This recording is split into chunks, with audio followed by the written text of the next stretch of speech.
بسم الله الرحمن الرحیم. السلام علیکم. پروګرام مشرق لیډز کی تاسو ته هرکلی وایو. ګرانو ختونو ګران پروګرام کې به هم په درې اهم ایشوز باندې خبرې اترې کوو. 13 په خبر کې د دوه سیک تاجرانو چې کوم دي نو هغه وجل شوي دي، د هغې قتل کړی شوی. دغه سلسله چې کوم ده د ډېر وخت نه روانه ده. چې کوم مذهبي اقلیتونه دي د هغې سره تعلق لرونکي په مختلفو وختونو کې ټارګېټ کېږي. د هغې سره سره که موږ وګورو عام خلک هم ټارګېټ کیلینګ سلسله چې کوم ده نو هغه شروع شوې ده. د صوبې د مختلفو ځایونو نه ریپورټونه راځي، خلک په ټارګېټ کېږي. دغه سلسله چې کوم ده څومره خطرناک روح اختیارولی شي او دغه وزیر اعظم عمران خان، وزیر اعظم شهباز شریف صاحب او د هغې نه علاوه زموږ خیبر پښتونخوا وزیر اعلی محمود خان صاحب هم د دغه واقعي نوټس اخیستلی دی او ریپورټ یې طلب کړی دی. کوشش به کوو چې د خیبر پښتونخوا اسمبلۍ غړی رنجیت سنگھ صاحب چې د هغې په خپله هم تعلق د دغه سیک کمیونټي سره دی، هغې سره خبرې اترې وکړو. دې سره سره که موږ بیا د خوشحالۍ خبره کوو، دغه کلایمیټ چینج له وجې نه خوشحالي چې کوم ده د پاکستان د هغې نه هم متاثره دی. په 23 ملکونه چې د دنیا د ټول نه زیات متاثره دي نو پای کې پاکستان هم دی. دغه خوشحالۍ مخنیوي لپاره دغه شانې د اوبو کمې، د ګلیشیرز ویلي کېدل، د کلایمیټ چینج نور چې کوم اثرات دي په دې باندې به هم د زر یونیورسټي وایس چانسلر صاحب پروګرام کې هغې موږ جاین کوي. او دې سره سره چې کوم نوي انتخابات دي هغه به کېږي یا قیمتونه به سیوا کېږي. نن ډېر زیات اهم اجلاس چې کوم دی نو هغه په اسلام آباد کې دی. دغه چې کوم د اپوزیشن د حکومتي کوم مشران دي د پارټیانو هغه وزیر اعظم صاحب راغوښتلي. دغه اهم فیصلې چې کوم دي نو هغه نن متوقع دي. نو په دې درې واړه ایشوز باندې به خبرې اترې کوو. دغه چې کوم زموږ لومبۍ ایشو ده چې هغه د حکومتي د مستقبل په حوالې سره ده. نوی چې کوم حکومت جوړ شوی دی د هغې دغه شانې د پیټرولو قیمتونه سیوا کول، په هغې سبسډي ورکول، دغه ډېر زیات مشکلات دي. په دې باندې موږ جاین کړي د اسلام آباد نه سینیئر صحافي ګوهر محسود صاحب. ګوهر صاحب ډېره مننه موږ له ټیم راکولو. که لږه ته دا ووایې چې وزیر اعظم نن دغه چې کوم اتحادي جماعتونه دي د هغې مشران د هغې سره ملاقاتونه دي، ستاسو اطلاعات دي څه قسمه فیصلې چې کومې دي نو هغه متوقع دي؟ ډیره مننه ارشاد صاحب. یقینا دا اوس چې کوم حالات دي د موجوده حکومت لپاره دا ډیر زیات د مشکلات او د ستونزو سره مخامخ حالات دي.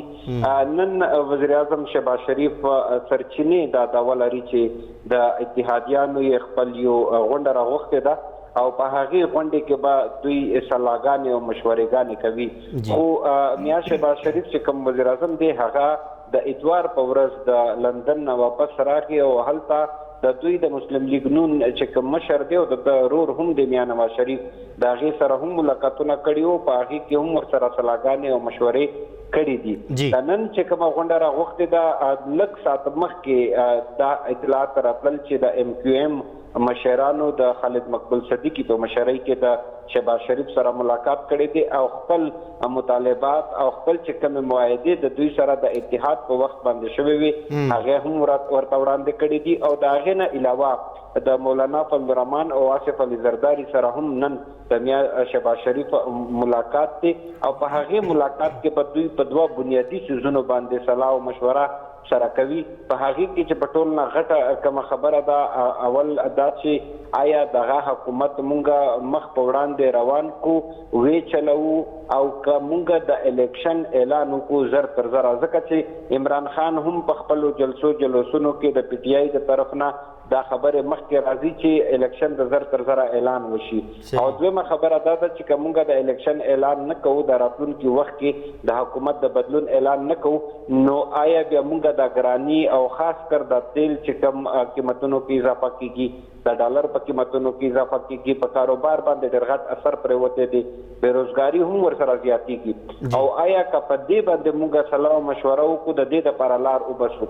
په دې سلسلې کې نن د دوی سرچینې د دعوه کوي چې د وزیر اعظم شهباز شریف د مولانا فضل الرحمن د آصف علي زرداري سره ملاقات کې د ایم کیو ایم د کسانو سره د دوی ملاقات اول نه شوی دی او په هغې ملاقات کې چې کوم د ایم کیو ایم مشران دي هغوی خپلې مطالبې ورته مخکې کړې دي. خو دلته به زه د یو خبرې ذکر وکړم چې کله نه دا اوس اتحادي حکومت راغلی دی دغې حکومت چې کومې خبرې کولې چې د عمران خان حکومت چې لرې شي نو دا ستونزې به ختم شي.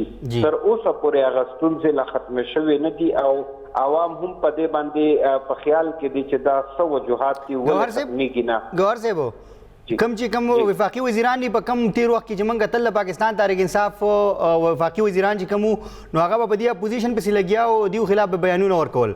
اوس چې کوم موجوده حکومت دی د هغې وزیران هم چې کوم د مسلم لیگ نون یا پیپلز پارټۍ یا کوم نور لیډرشپ دی نو هغې د پاکستان تحریک انصاف خلاف بیانونه ورکوي، د هغې نه وزګارېږي. نو بیا په دې صورتحال کې چې دغه د خلکو مسایل چې کم دي دغه مطلب دغه په کومه طریقه باندې حل کېږي. د شهباز شریف صاحب چې کوم دغه تیلو سبسډي یوه اهمه خبره ده، دغه شان نور هم ډېر مشکلات دي او د دوی سره دومره وخت شته یا دومره وسایل شته چې دا مسایل حل کړي. ارشاد زه به په دې باندې د خپل ځان زما چې ذاتي خیال دی هغه به څه داسې وړاندې کوم چې ګورئ که د پي ټي آی حکومت و هغه حکومت د عوام دپاره څه ونه کړل بلکې دوی صرف سیاسي اختلافاتو باندې زور ورکړی جی او په بل طرف د اوس چې کوم موجوده حکومت دی هغه د عوام دپاره دونه څه نه کړي دي نه کوي لکه څونه دوی د پي ټي آی یا عمران خان باندې تنقید زیات کوي. د عوام چې کوم خواهشاتو د خلکو خیالو چې د حکومت ته راشي نو دا به د عوام دپاره ښې فیصلې راوړي. خو تر اوسه پورې داسې معذرت غواړم جی جی نو خو داسې خاص فیصلې تر اوسه پورې دوی راوړې نه دي او هغه راوړې هم نشي ځکه چې د دوی سره دونه وخت دی زیات نه زیات دوی کال یو نیم کال وچلي او په کال یو نیم کال کې دوی لانګ ټرم پالیسۍ نشي راوړلی چې هغې په بنیاد باندې د عوام دپاره فایدې او اسانۍ پیدا شي. صحیح. گور صاحب که په دې موقع باندې انتخابات کېږي نو ستاسو څه خیال دی کوم جماعت اپوزیشن چې اوس کم دی پاکستان تحریک انصاف هغې ته ګوهر محسود صاحب چې کوم نو هغې لاین ډراپ شو د هغې څه مسله وه بهرحال کوشش کوو چې د هغې سره بیا هم رابطه وکړو خو دغه چې کوم په اسلام آباد کې کوم سلطان دی پاکستان تحریک انصاف چې کوم دی هغې هم په ټول ملک کې په مختلفو ځایونو کې جلسې شروع کړي دي. وزیر اعظم عمران خان صاحب په خپله دغه جلسو کې شرکت کوي. نن هم د هغې په صوابۍ کې جلسه ده. دغه شانې مریم نواز هم په مختلفو ځایونو کې د پنجاب او خیبر پښتونخوا هغې هم دغه جلسې جلوسونه چې کوم دي نو هغې هم شروع کړي دي. د خپل پاور چې کوم دی نو هغې مظاهره کوي. بلاول بټو زرداري صاحب هم پرون چې کله کراچۍ ته تللی و نو هغې هلته هم د هغې استقبال وشو. نو داسې لږې چې ټولو جماعتونو خپل تیاری چې کوم دي نو هغه دوباره چې کوم دي نو هغه شروع کړي دي.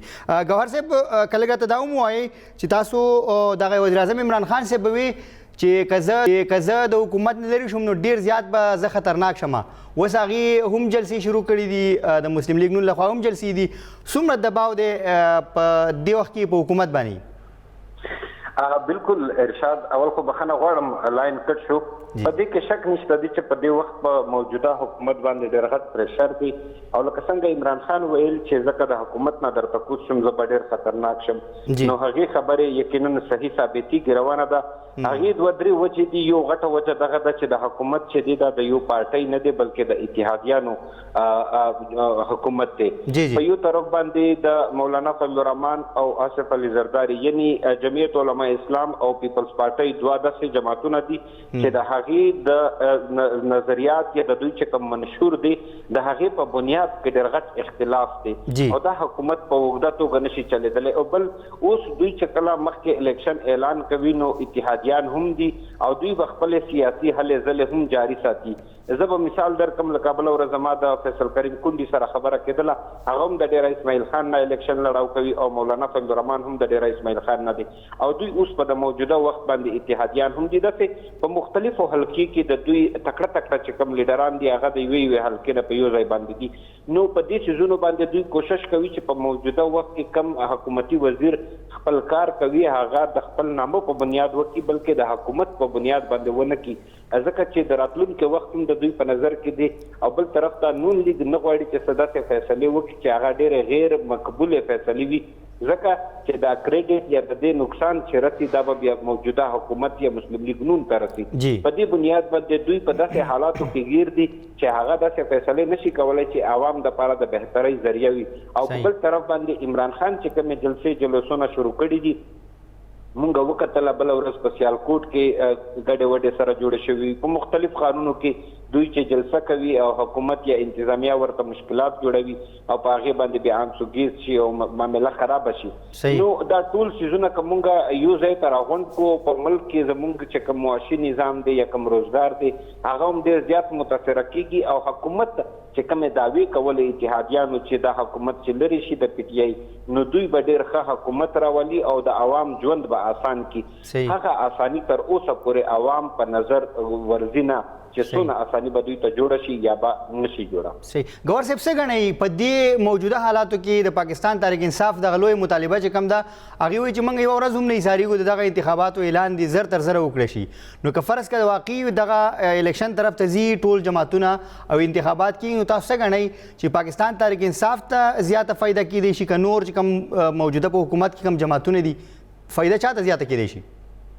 زه خو به دا ووایم چې اوس په موجوده وخت کې که چېرته زر تر زره د الیکشن اعلان کېږي نو دا فایده به عمران خان ته به زیاته فایده کېږي. هغې وجه دا ده چې عمران خان ته اوس ګراونډ جوړ شوی دی، ماحول جوړ شوی دی، ګرم میدان ته راوتلی دی، جلسې جلوسونه هم وکړل او که په دې کې څونه هم وخت وځي څونه هم تعدي پکې دیري پکې کېږي نو دا نقصان به بیا عمران خان ته رسي ځکه چې دا نور جماعتونه به ځان مضبوط کړي، ځانونه به رامخکې کړي. تر اوسه پورې خو که موږ وګورو که نه په دې خبرې کې هېڅ شک نشته دی. زه په دې خبرې باندې برملا ذکر کولی شم چې پی ټي آی که په حکومت کې هم وه بیا هم سټریټ پاور د دوی سره زیات و بنسبت د موجوده اتحادي ګوندونو نه. نو اتحادي ګوندونه دې ته پریشان دي چې اوس که زر دوی اعلان کوي نو هغه د پی ټي آی یو داسې بوم جوړ شوی دی، یو داسې حالات ماحول جوړ کړی دی چې هغه ډېر زیات په خلکو کې په ګلی په کوڅو کې ځانونه ان کړل او په بل طرف باندې تر اوسه پورې دغه نورو ګوندونو تر اوسه پورې داسې خاص سیاسي کمپین نه دی کړی. نو ماته داسې ښکاري چې دا چې کوم اتحادي حکومت ګوندونه دي هغو دپاره به مشکلات زیات وي او د پی ټي آی دپاره بالکل ګراونډ جوړ دی خو بشرطه دی چې انتخاباتو اعلان زر وشي. صحیح. ډېره مننه ګوهر محسود صاحب تاسو موږ سره پروګرام کې وایو دغه چې کوم د موجوده حکومت کوم مشکلات دي یا دغه چې کوم را روان انتخابات دي په هغې باندې تاسو خپل نظر شریک کړو. ګرانو کولی شانتې دمه کوو او چې واپس راشو نو بیا چې کوم د کلایمیټ چینج د وجې نه کوم ایشوز جوړیږي قید سالي ده، دغه شانې د اوبو کمی دی، دغه شانې ګلیشیرز ولي کېږي، سیلابونه راځي، په دې ټولو باندې خبرې اترې کوو. پروګرام کې وړه شانتې دمه کوو.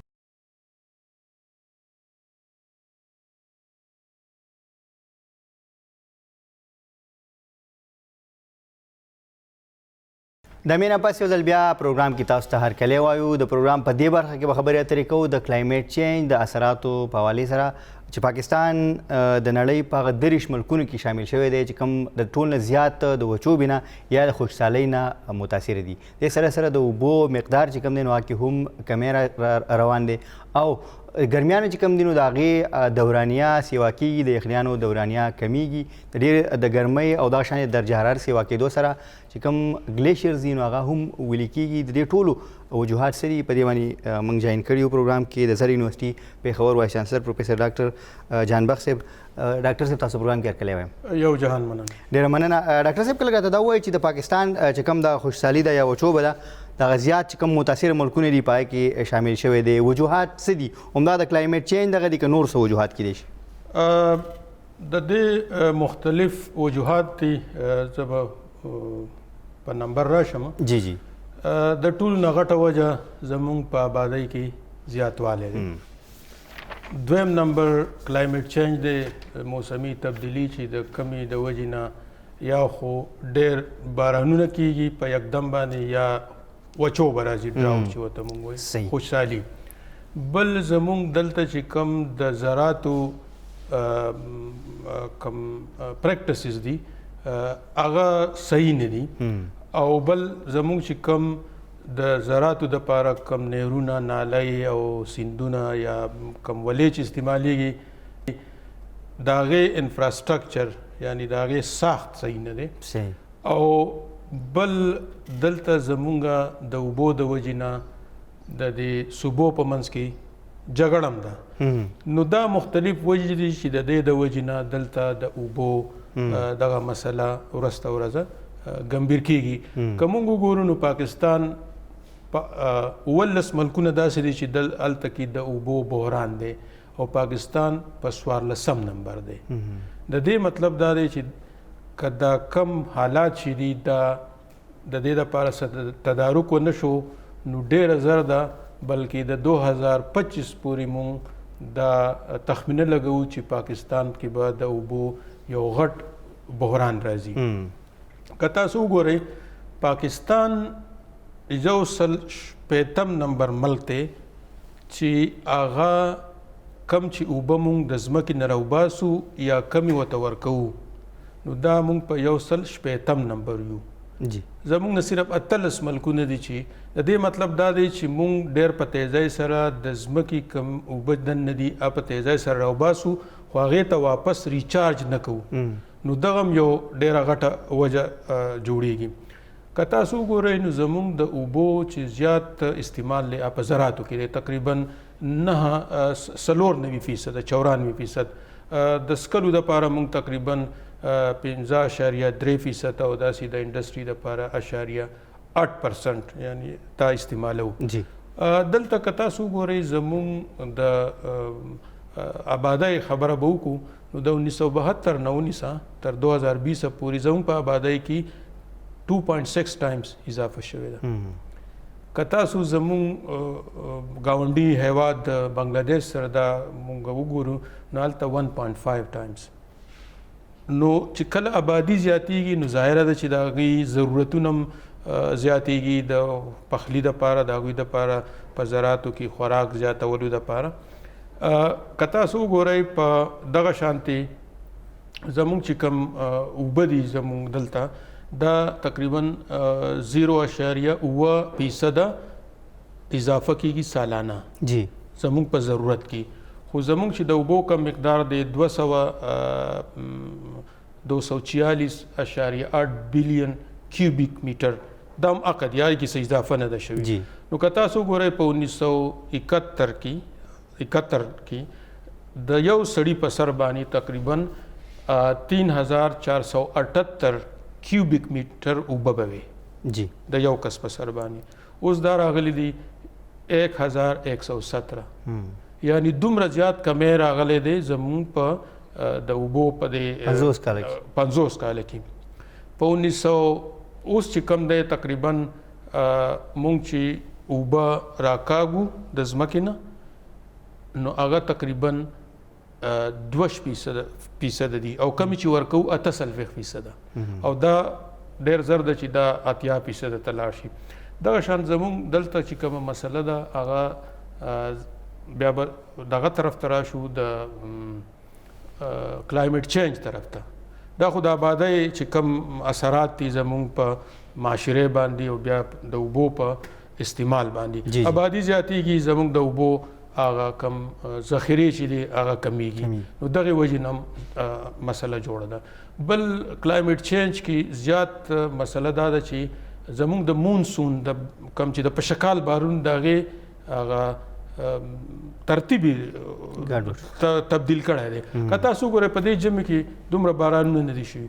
بل دا ده چې مونږ په دې کال کې پسرلی اډو ونه لیدو مونږ د ژمي نه ډایرکټ ګرمۍ طرف ته راغلو او تاسو ته پته ده چې خیبر پښتونخوا بلکې ټول ملک د ګرمو چپو په ضد کې دی او د هغې دوه وجې دي. یو خو لالینا افیکټ دی کله چې د سمندر نه پرشر بره جوړ شي نو هغه ګرمې هواګانې ځمکو طرف ته راوړي د هغې سره هغه ګرمې چپې هغه ټمپریچر زیات کړي او دغه شانتي کلایمیټ چینج کې زمونږ د شین کور ګیسونه ګرین هاوسز ګیسز چې کوم کاربن ډای اکساید دی سلفر ډای اکساید دی ورسره نایټرس اکساید دی ورسره کلوروفلورو کاربن دی نو دغه په مقدار کې زیاتې شوې. د دغه ګیسونو اصل دغه دا دی چې کله د نور حرارت راشي ځمکې ته نو څه ځمکه استعمال کی او باقي واپس فضا ته لاړ شي. چونکې دغه ګیسونه چې دي د دې کار دا و چې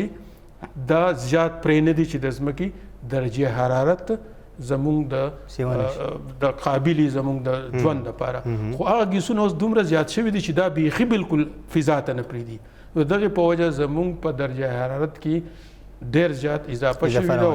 د حالیه چې کوم لهر د ګرمو چپو راغلی دی د هغې سره ټمپریچر د 9 تر 9 ډګري سنټیګریډ او اولنۍ که تاسو وګورئ په 1 مۍ باندې په سیند کې سنټیګریډ و دغه اولنۍ چپه وه چې ملک ته داخله شوې وه. ډاکټر صاحب تاسو خبره وکړه د دې اوبو حوالې سره چې کوم تدارک خبره پکې تاسو وکړه چې که تدارک ونه کړی شو نو 2015 پورې به حالات ډېر زیات خراب شي. نو تدارک به موږ څنګه کوو؟ په کوم تدارک څه دی؟ د دې دپاره تدارک دا دی چې یو خو مونږ ځنګلونه زیات ولګو چې زمونږ کوم موسمي تبدیلي ده د هغې چې کوم نقصان دی هغه کم شي. صحیح دی. که تاسو وګورئ په دنیا کې تقریبا 1.5% ځنګلي دي، زمونږ په وطن کې تقریبا دا 15% دي. د یو ملک د سوکالۍ او د هغې د ښه موسم دپاره د ځنګلونو چې کومه رقبه ده دا 15% پکار ده. نو هلته هغه موسمونه د معیار مطابق. سر په دې کې چې کوم زمونږ د پاکستان تحریک انصاف حکومت به موږ والو چې کوم د فیډرل کې او د هغې نه مخکې چې کوم صوبه کې نو دوی دغه څه منصوبې بیلین ټري او 10 ارب درخت وغیره چې کوم منصوبې وي یا ګرین پاکستان مختلف وختونو کې دغه منصوبې راغلي وي، نو دغه نه تر اوسه پورې چې کله هغه منصوبې شروع شوي دي نن پورې دغه ځنګلاتو چې کوم زمونږ رقبه ده په دې کې څه اضافه شوې ده؟ بالکل جی. په دې حواله سره خو زه د سابقه وزیر اعظم عمران خان صاحب هم د ستاینې وړ دی. دغه شان زمونږ صوبائی حکومت وزیر اعلیٰ محمود خان شو، زمونږ وزیر جنگلات اشتاق عمر دی محیب الله خان، د دې ټولو پکې دا د ستاینې وړ دی چې دوی دا پروګرام شروع کړی د دغې سره زمونږ دلته د خیبر پښتونخوا په دغه کې تقریبا 20% اضافه شوې ده. نو که دا پروګرام مخ په وړاندې بوتلی شي نو ان شاء الله چې مونږ به دا کم موسمي نقصانات دي د دې نه به مونږ بچ شو. خو دا یوازې د حکومت ذمہواري نه ده، دې کې پکار ده چې مونږ ټول عام ولس هم خپل حصه واچو نو اله به دا پروګرام کامیابیږي. نو دا د موجوده صوبایي د پی ټی آی حکومت یو ښه کارنامه ده، د ستاینې وړ ده او دغه شان د سابقه حکومت کم چې په مرکز کې و د هغې ډېر دا ښکلی پروګرام و. ډاکټر صاحب اخیره کې که مونږ یو پیغام تاسو ورکړي خلکو ته چې کوم ګرمي ده پای کې اضافه مسلسل روانه ده، نور به هم مئی جون جولای اګست دا کې به نور هم دغه خلکو له به څه کول پکار وي دا ګرمۍ نه بچ کېدو لپاره زیات کسه دغه وي چې متاثره نه شي؟ کم چې دا د ګرمو چپو دا لهر راغلی دی نو دې کې دا احتیاط پکار دی چې یو بې ځایه د کور نه وتل نه دي پکار، ګرمو ته زیان اشارول نه دي پکار. دې نه علاوه اوبه زیاتې زیات څښل چې په انسان کې د اوبو کمی رانشي، ځکه چې د انسان په وجود کې د اوبو یو خاص مقدار د هغې نه چې هغه کمیږي نو بیا مختلف مشکلات راځي. او که تاسو ګورئ نو زمونږ تقریبا هر کال 50,000 نه کسان چې دي د دغې ګرمو چپو د وجې نه هسپتالونو ته ځي، مختلف بیمارو سره مبتلا کیږي. نو کدی دا احتیاط وکړي او بهر چې ځي نو په سر باندې لمده کپړه اچوي، سپینې کپړې استعمالوي، ځکه چې نور چې دی نو دا سپینې کپړې نه ابزاب کوي، واپس یې د ځانه تنبی. او د ټولو نه غټه خبره دا ده، دوه خبرې پکاره چې مونږ اپناو کو نو د دغې نه به بچو. یو دا ده چې بې ځایه نور ته تګ بند کو او اوبه ډېرې ډېرې څښو چې زموږ په بدن کې د اوبو کمی رانشي. نو که دا دوه حفاظتي تدابیر وکړو نو انشاءالله چې د کم ګرمو چپو چې کم بد اثرات دي د هغې نه به مونږ محفوظ یو. ډېره مننه ډاکټر صاحب تاسو وخت راکړو. ګرانو کتونکو دغه پروګرام دغه سیګمنټ کې مونږ خبره وکړه دا چې کوم د کلایمیټ چینج اثراتو په هغې باندې ډاکټر صاحب تفصیلي خبرې اترې وکړې. پروګرام کې وړه شانتې دمه کوو او چې واپس راشو نو بیا به خبره کوو د هغه بدې پیښې په حوالې سره کومه چې تېره ورځ پېښور کې مخې ته راغلې وه چې د سیک ورورولۍ سره تعلق لرونکي دوه چې کوم تاجران وو هغه پناه کړی شوي وو او په دغه باندې به خبرې اترې کوو. پروګرام کې وړه شانتې دمه شامل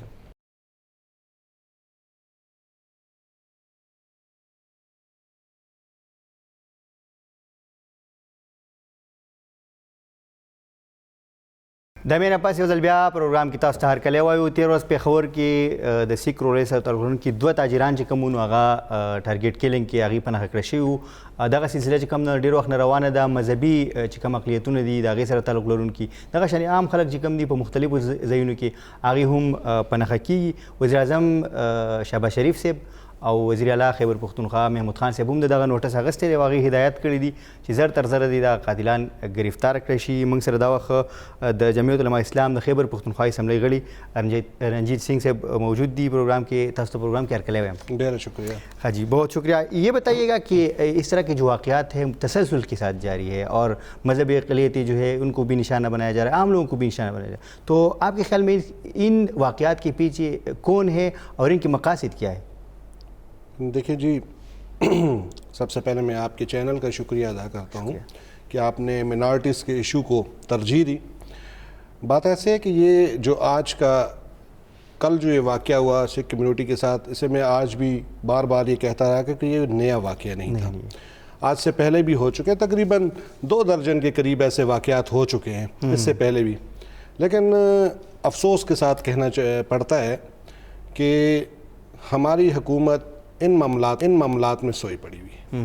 ہم مانتے ہیں کہ یہ کوئی ایسا مسئلہ نہیں ہے, نہ پانی کا مسئلہ ہے, نہ بجلی کا مسئلہ ہے اور نہ گیس کا مسئلہ ہے جس کا حل ڈھونڈنے کے لیے.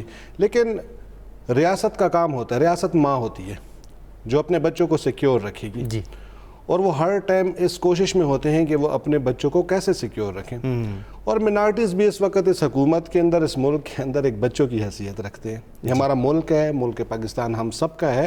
لیکن خیبر پختونخوا حکومت جانتی ہے کہ پچھلے 2-4 ماہ پہلے بھی ایسے واقعات ہوئے. سردار ستنام سنگھ کا یہاں پہ آپ کو پتہ ہے کہ انہیں بھی اسی طرح ٹارگٹ کلنگ کے ذریعے, بابو چرنجیت سنگھ کو ٹارگٹ کلنگ کے ذریعے, آپ کے ایک اینکر تھے بھائی, ان کے بھائی کو قتل کیا گیا اسی طریقے سے. اس سے ہٹ کے پادری صاحبان کو یہاں پہ قتل کیا گیا. ٹھیک ہے, تو اس طرح کے بہت سارے واقعات اس سے پہلے بھی ہو چکے تھے. اور میں نے آج بھی ہماری پریس کانفرنس تھی, اس میں بھی میں نے یہ بات کا ذکر کیا کہ ہماری سکھ کمیونٹی جو ہے, ایک تو ان کی ایک الگ پہچان ہے. وہ کروڑوں لوگوں میں بھی بیٹھے ہوتے ہیں تو وہ واضح طور پر نظر آتے ہیں اور پتہ ہوتا ہے ان کی نمائندگی ہو رہی ہوتی ہے. میں نے آج بھی ان سے کہا کہ ہمارے جو سکھ کمیونٹی ہے ان کو اسپیشل سیکیورٹی کی ضرورت ہے. خاص طور پہ میں خیبر پختونخوا حکومت سے بار بار کل سے یہ مطالبات کرتا آ رہا ہوں کہ جن علاقوں میں ہمارے گردوارے ہیں, ہمارے مندر ہیں, ہمارے چرچز ہیں, وہاں کی سیکیورٹی بڑھائی جائے. ایسا نہیں ہے کہ آپ اس کو ایزی لے لیتے ہیں. ہم مانتے ہیں کہ دیکھیں کل کی ہماری خیبر پختونخوا کی پولیس ہمارے ساتھ کھڑی تھی, انہوں نے ہمارے احتجاج کے درمیان ہمیں بہترین اپنی خدمات سر انجام دی. ہمارے ادارے بڑا اچھا کام کر رہے تھے, وہ ہمارے لیے کھڑے ہیں. لیکن جو لوگ جا چکے ہیں وہ واپس نہیں آ سکتے. اگر ہم ان چیزوں کے اوپر اس سے پہلے سوچتے تو آج ہم یہ نقصانات نہ اٹھاتے. ٹھیک ہے, تو جو لوگ ہیں نا, عام لوگ, اس طرح کے مختلف جتنی بھی واقعات ہوئی ہے, تو لوگوں کا رویہ آپ لوگوں کے ساتھ کیسا رہا؟ مطلب جو عام لوگ ہیں آپ کی غمی خوشی میں کس طرح شریک ہوتے ہیں, تو اس سے مطلب کتنا حوصلہ ملتا ہے آپ لوگوں کو؟ دیکھیں, میں نے آج بھی بات کرتے ہوئے ایک بات کہی تھی کہ ہم ملک پاکستان میں محفوظ ہیں. اور ہم محفوظ کن لوگوں سے ہیں؟ ہم اپنے ساتھ آس پڑوس رہنے والے لوگوں کی وجہ سے محفوظ ہیں. ہمارے ساتھ والا پڑوسی مسلمان ہوتے ہیں, ہم اس کی وجہ سے محفوظ ہوتے ہیں. وہ ہماری تمام چیزوں کا خیال رکھتے ہیں, ان کی ہمارے لیے ہمدردیاں ہوتی ہیں. آج بھی جب یہ واقعات ہوئے تو سب سے پہلے اس قسم کا واقعہ جب بھی ہوا ہے, میں کل کی بات نہیں کرتا, اس سے پہلے بھی, تو ہمارے اپنی کمیونٹی سے, منارٹی سے ہٹ کے میجورٹی کے لوگوں نے ہمارے ساتھ ہیلپ بھی کی, کھڑے ہوئے اور اپنی خدمات سر انجام دی. جہاں تک آپ نے جو سوال کیا, بہت اچھا سوال ہے آپ کا. تو میں یہ کہہ سکتا ہوں کہ ہمارے مسلمان بھائی ہمارے اپنے نان مسلم بھائیوں سے زیادہ خدمات پیش کرتے ہیں اور ہمارے شانہ بشانہ کھڑے ہوتے ہیں ہمیشہ کی طرح, اور اس دفعہ بھی ایسے ہی تھا. جی, کل یہ جب افسوسناک واقعہ جب پیش آیا تو وزیر اعظم صاحب نے بھی نوٹس لیا, وزیر اعلیٰ صاحب نے بھی نوٹس لیا, اور انہوں نے کوئی انکوائری کے حوالے سے بھی بات کی تھی. تو کتنی حد تک آپ مطمئن ہے ان اعلانات سے یا اس طرح کے جو نوٹس لیتے ہیں؟ خیبر پختونخوا کی منارٹیز وزیر اعلیٰ صاحب سے خفا ہیں, یہ میں واضح طور پہ آپ کے چینل کے تھرو بتا رہا ہوں. خیبر پختونخوا کے وزیر اعلیٰ کا کام اس قسم کے نوٹسز لینا نہیں ہوتا ہے جس قسم کا نوٹس آج کے آپ کے اخبار میں لگا ہوا ہے. آپ آج کا بیان نکال لیں اور اس کو پڑھ لیں کہ ہم جلد از جلد گرفتار کیا جائے. وزیر اعلیٰ صاحب نے بھی نوٹس لیا ہے, وزیر اعظم نے بھی نوٹس لیا ہے, مطمئن ہیں آپ؟ نہیں، میں نے آپ سے پہلے بھی کہا کہ نہ میں مطمئن ہوں اور نہ میری کمیونٹی مطمئن ہے اس چیز سے. آج بھی جب ساری سنگت ہم جتنے لوگ تھے وہ بیٹھے تھے تو ان کی یہی گلے شکوے تھے کہ اخباری بیان پہ تو وہ زیادہ مشتعل ہوئے. چاہیے تو یہ تھا کہ وزیر اعلیٰ صاحب اس وقت جاتے اور اپنے صوبے کی سکھ کمیونٹی، یہ ہم انہیں یہ کہہ سکتے ہیں گردوارہ بھائی جوگا سنگھ محلہ جوگن شاہ ہمارے لیے جو ہے وہ ہیڈ آفس ہے پورے صوبے کا، مرکز ہے ہمارا، یہ وہ گردوارہ تھا اور یہ وہاں پہ رہنے والے باشندے تھے. اور میں آپ کو ایک بات اور بتا دوں، اور یہ وہ نہایت غریب گھرانے سے تعلق رکھنے والا سردار تھا. مجھے آج ہی مجھ سے ایک معاملہ شیئر ہوا تو بتایا کہ ہمارے ایک سکھ بھائی کے پاس ابھی یہ کلونت سنگھ میں سے ان دونوں میں سے کوئی ایک تھا تو جس نے اپنے 2 دن پہلے ذکر کیا کہ کیوں پریشان ہو، اس نے کہا کہ میں بچوں کی فیس نہیں دے سک رہا.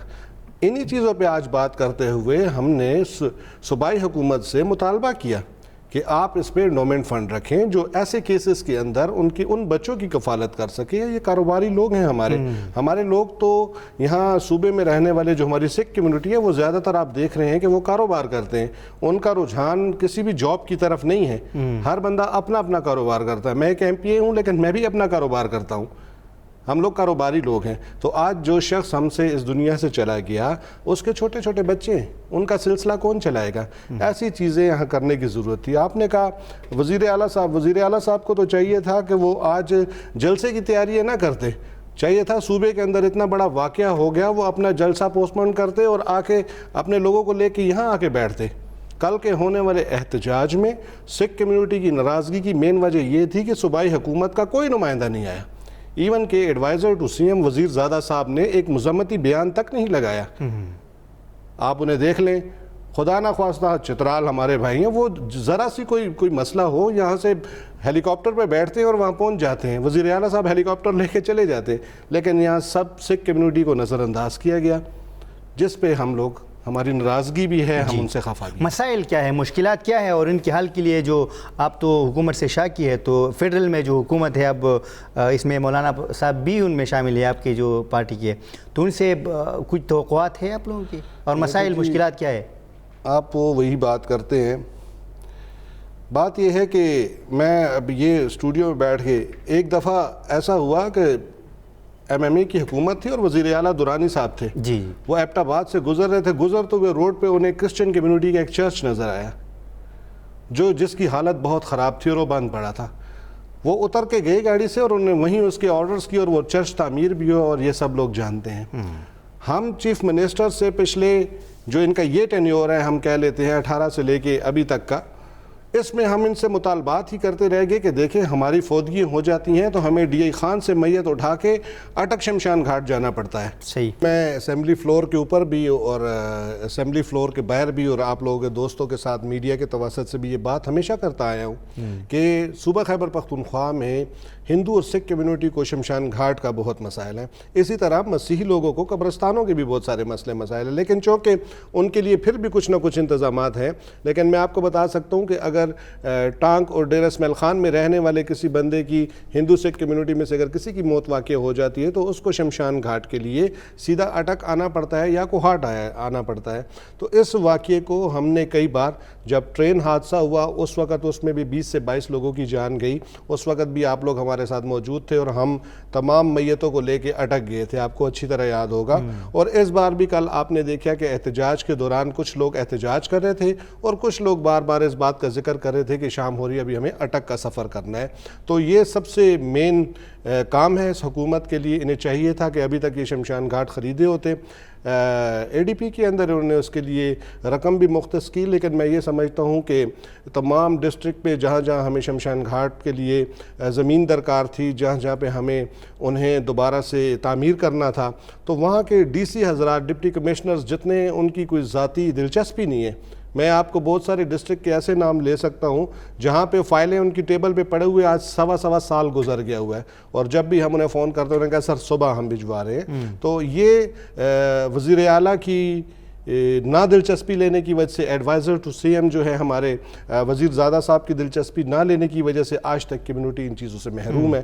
تو پشاور میں جگہ ہے اس طرح؟ پشاور میں جو بات چل رہی ہے وہ پچھلے 1.5 سے 2 سال کے دوران اسی بات پہ ذکر چھڑا ہوا ہے کہ ہم نے آپ کے لیے وہ فلاں جگہ دیکھ لی اور کمیونٹی نے یہ جگہ دیکھی تھی اور اب اس کے اوپر ہم سیکشن 4 لگا رہے ہیں، لیکن جو صرف کاغذوں کی حد تک محدود ہے. کمیونٹی آپ کے سیکشن 4 اور 5 کو نہیں دیکھتی، کمیونٹی آپ سے یہ مانگتی ہے کہ ہمیں شمشان گھاٹ دیا جائے، کیونکہ تمام لوگ تعلیم یافتہ نہیں ہوتے، ان کی تنقید بھی ہوتی ہے اور وہ ہم لوگوں پہ ہوتے ہیں. چاہے میرا تعلق اپوزیشن سے ہے، لیکن حکومتی ارکان کو بھی بار بار یہ کہا جاتا ہے کہ آپ ہمارے لیے ان 4 سال کے اندر ایک شمشان گھاٹ نہیں بنا سکے. تو یہ بہت بڑا مسئلہ ہے. میں سمجھتا ہوں کہ اس حکومت کو سب سے پہلے اگر منارٹیز کے لیے کچھ کرنا تھا تو کم سے کم وہ زندگیاں نہیں دے سکتے، مرنے کے بعد کے جو ہماری جگہ ہیں وہ تو ہمیں ضرور دیتے. ٹھیک ہے سر، آخر میں کل کا جو واقعہ پیش آیا مذہبی ہم آہنگی کے لیے مختلف ہم نے دیکھا ہے مختلف فورم پہ لوگ اکٹھے ہوتے ہیں، یہ کوششیں کرتے ہیں، تو ان کوششوں کو کتنا نقصان پہنچا ہے کل کے واقعے سے؟ دیکھیں جی، میں سمجھتا ہوں کہ یہ بین المذاہب ہم آہنگی کو خراب کرنے کی کوشش تھی، اور دشمن ہمیشہ انہی کوششوں میں رہتا ہے. یہ وقت ہے، یہ ملک ہے، یہ ہمارا بھی ملک ہے، یہ تمام لوگوں کا، تمام پاکستانیوں کا.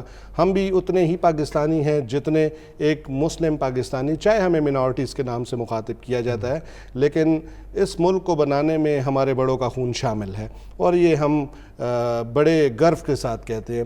تو بات یہ ہے کہ دشمن اپنی مظلوم مقاصد میں کبھی کامیاب نہیں ہو سکتا.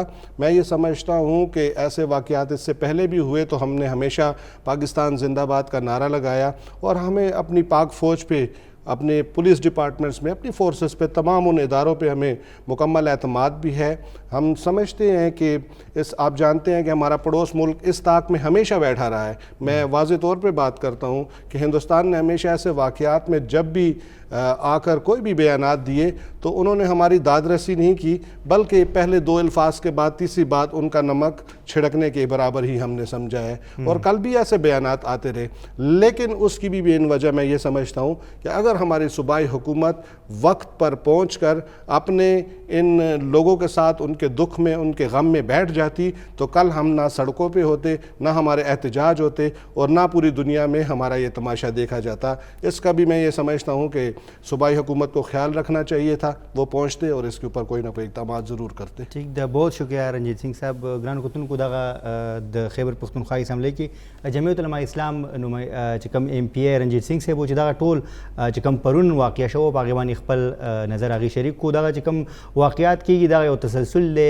چې کوم مذهبي اقلیتونه دي، عام خلک چې کوم دي نو هغه هم دغه په مختلفو وختونو کې ټارګېټ کېږي. د صوبې د مختلفو علاقو نه وخت په وخت باندې دغه اطلاعات راځي د دغه ټارګېټ کیلینګ چې مختلف شخصیات دغه شانې مذهبي دغه علماء کرام دغه شانې نور چې کوم د مختلف مذاهبو سره تعلق لرونکي دي هغې په نښه کېږي، او دغه چې کوم ټول دي نو هغه همدغه په شریکه دغه غوښتنه کوي چې دغه سیکیورټي دي سخته کړی شي، او دغه چې کوم پرونی واقعه وه دوی وایي چې دغه چې کوم دغه مختلفو مذهبونو ترمنځ د هماهنګۍ کوم کوششونه روان دي د هغې د سبوتاج کولو کوشش و، خو دوی وایي چې موږ همیشه دپاره د پاکستان زنده باد نعره وهلې ده او بیا به هم د پاکستان زنده باد نعره وهو. ګرانو کتونکو همدې سره پروګرام ټیم سر ته رسي. یاد غواړو الله پامان.